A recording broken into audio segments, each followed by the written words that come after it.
3300 करोड़ रुपए राम भक्तों ने दिए। किसी सरकार से किसी भी तरह का कोई दाम नहीं। FCRA जो था वो नहीं मिला था, 3 महीने पहले FCRA आया है, अब विदेशों से भी कंट्रीब्यूशन आएगा। प्रोफेसर नवल किशोर जी, इस सब नैरेटिव के बीच, प्रोफेसर साहब, इस सब नैरेटिव के बीच ये इंडी गठबंधन क्या कहेगा? क्यों नहीं गए आप लोग?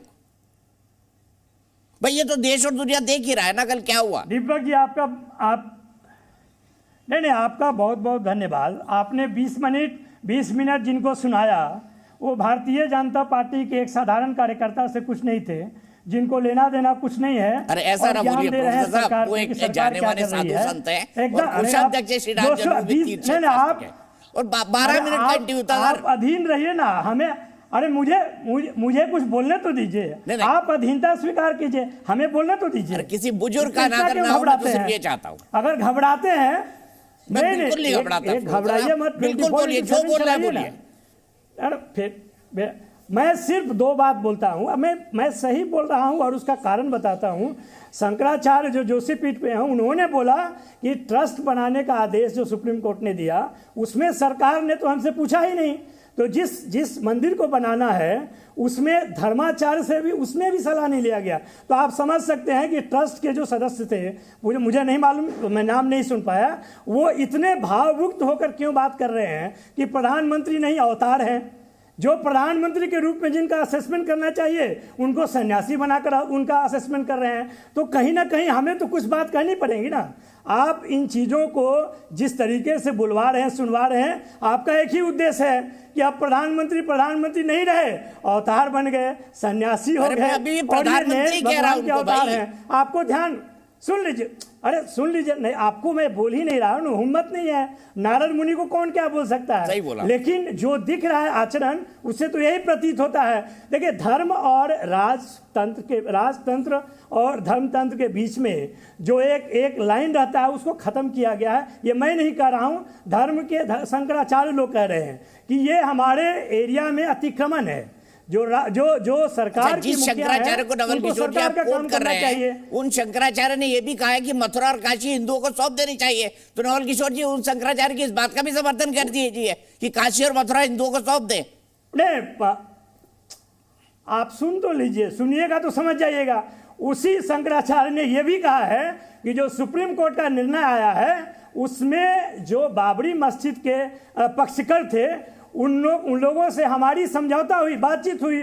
उन लोगों ने इस बात को माना, अपना क्लेम छोड़ा। उसके बाद सुप्रीम कोर्ट का निर्णय आया है। कहिएगा तो मैं लिंक भेज दूंगा, नंबर 1। नंबर 2, जिस काशी मथुरा की बात कर रहे हैं, उसमें भी वो कह रहे हैं कि ये नफरत के भाव से नहीं आएगा, ये लड़ाई के भाव से नहीं आएगा। हम बातचीत करेंगे, हम चाहते हैं कि हो, लेकिन उसका तरीका अलग हो। उसका तरीका वो नहीं हो जो भाजपा करती है, नफरत फैलाती है, विभाजन करती है। पहले हिंदू मुसलमान में फर्क स्थापित करती थी, अब हिंदुओं के बीच में रामानंदी संप्रदाय और शंकराचार्य में कर रही है। आप में और हम में भेद कर रही है। आप दीपक जलाइए ना, आप अपने अलावा 10 दीपक और जलाइए, कौन रोकता है आपको? रोज दीपक जलाइए, लेकिन देश को मत जलाइए। नफरत के गड्ढे में मत डालिए, उसको विभाजन मत कीजिए। अंतिम जो सच है, आप कह रहे हैं कि गरीबों का कल्याण कर रहे हैं। 80 करोड़ को गरीब बनाया पहले, उसके बाद 5 किलो राशन दे रहे हैं, इसको आप विकास कर रहे हैं। जो विकास की बात करके आया, जो अच्छे दिन की बात करके आया, और जो कहा कि मिनिमम और मैक्सिमम गवर्नमेंट और गवर्नेंस की बात किया, आज क्या कारण है कि धर्म के साये में जा रहा है? धर्म किसी सरकार के बैठाने से नहीं बैठेगा। धर्म का एक अपना स्वरूप है और वह मौलिक अधिकार संविधान में दिया हुआ है, उसके आधार पे वो चलेगा और रहेगा। ना कोई उसको मिटा सकता है, ना कोई घटा सकता है। कोई सोचता है कि 500 साल संघर्ष करके और हमें ये मौका मिला, ये तो वह अपने आप को बचाने का, अपने निकम्मेपन से बचने और बचाने का प्रयास कर रहा है। ये बात आप कहने में डरेंगे। मुझे इस बात में कोई डर नहीं है, गुरेज नहीं है कहने में कि सरकार को अपना काम करना चाहिए था, चूंकि वह काम अपना नहीं कर पाई। ट्रस्ट उसने बनाया, ट्रस्ट बनाते समय उसने किसी से सलाह नहीं लिया, और वो लोग बोल रहे हैं आज उन लोगों ने जो बात रखी है वो एकदम सार्वजनिक पटल पे है। आप उसको नहीं दिखा सकते हैं, आप इनको दिखा सकते हैं और 12-15 मिनट का इंटरव्यू कर सकते हैं जो कहें कि उन्होंने महिलाओं के लिए काम किया, उन्होंने देश के लिए काम किया, उन्होंने राम जी को प्राण प्रतिष्ठा किया। बताइए, एक ऐसे व्यक्ति को सर्टिफिकेट देना पड़ रहा है जो उन्हीं के द्वारा बनाया हुआ है। आपको अगर ट्रस्ट का मेंबर बनाया जाएगा तो आपकी ना हिम्मत होगी ना श्रद्धा होगी कि प्रधानमंत्री के खिलाफ में कोई बात करेंगे। तो ये बात चलो मनीष जी, आपका दबाव, फिर मैं बहस में आगे बढ़ूंगा दानिश कुरैशी जी और AK वाजपेयी जी के पास। नवल किशोर जी, मैंने टोका तो नहीं ना, रोका नहीं ना, आपको बोलने दिया ना आपको? अभी भी मैं डरा हुआ हूं। अरे बताइए दीपक जी, मैं तो आपको आपका मैंने गुणगान करने के लिए भी तैयार हूं। आप जिस तरह का काम करते हैं, वैसे आपने कहा अंतिम सत्य क्या है, मैं बताऊं नवल किशोर जी, अंतिम सत्य क्या है? अंतिम सत्य भी राम है, क्योंकि जब मैं जाऊंगा, मतलब मेरी अंतिम यात्रा निकलेगी जब भी, तो यही बोला जाएगा, राम नाम सत्य है, सत्य बोले गत्य है। अंतिम सत्य चुनाव है मोदी जी के लिए। नहीं, अंतिम सत्य पॉलिटिकल पार्टीज के लिए चुनाव है, लेकिन अंतिम सत्य भगवान राम ही है। चलो मनीष त्रिपाठी जी, क्या कहेंगे नवल किशोर जी के आरोपों पर? पॉलिटिकल पार्टी नहीं है क्या?